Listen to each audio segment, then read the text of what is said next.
Magandang hapon mga Inday and all my viewers out there kung saang sulok man kayo ng mundo nanonood ngayon sa aking video.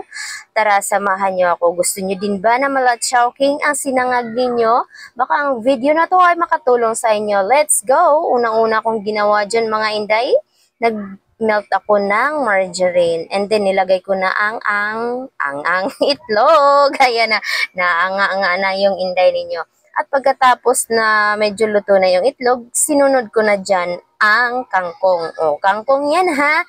Inisles ko lang ng maliliit yan, pero kangkong yan. Yes mga Inday, igigisa lang natin yan.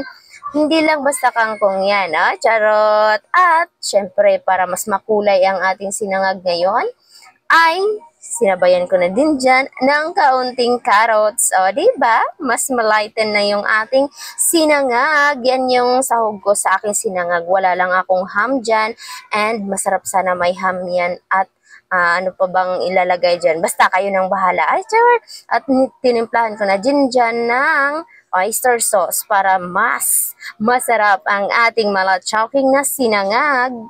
At kung hanggang ngayon ay nanonood ka pa sa aking video, paki-comment naman po kung hanggang saan at taga saan kayo para alam ko kung hanggang saan umabot ang aking video at ma-shoutout ko kayo sa aking next video. At kung nagustuhan nyo din ang ating menu for today's video, paki-like, comment, and share na lang po dyan sa comment section mga langga, mga Inday.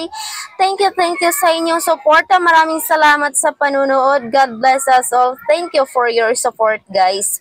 Syempre, kaunti lang yan tingnan ngayon, 'di ba? Pero pag natapos na yan natin, ay marami na yan. Thank you for watching.